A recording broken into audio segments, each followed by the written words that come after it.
Go, isem Krishna Lainash.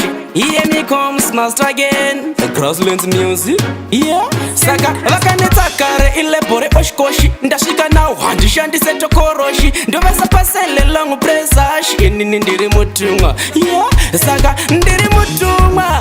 Sapomwa shautumwa zomira blawa echero ndisina masha. Music industry inogosha Grasslands master ndini pomwa. Shandiri mutumwa.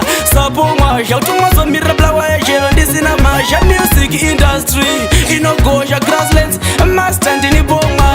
Shimba yangu imike ndakutodada Grasslands kia igements andimbosvoda ndiri kuzvitora izi kunge kutamba pada vachenda kugumanweni sho ndozvandotoda master ndimidzobuda ndamboimba dzenyasha dj ndipe konjasi ndimboimbira vana pai ndozonobatwa gwiti girls mira kunditsvoda ndiri mutumwa sapomwa zvautumwa zomirira blawa echero ndisina masha. Music industry inogosha Grasslands master ndini pomwa zhandiri mutumwa sapomwa zvautumwa zomirira blawa echero ndisina masha. Music industry inogosha Grasslands master ndini pomwa torihopo tungomatwa mutumwa tumwe idyai tumwe moitetwe kumwa Grasslands music ndofadza vakatsamwa especially summer ini ndotamba nengomwa vanoda manice but I embrace Stephen Oliver things put on your dancing shoes summer mafaratina reverse naiwe Lainash mira ndiimbe chorus ndiri mutumwa sapomwa zvautumwa zomirira blawa echero ndisina masha. Music industry inogosha Grasslands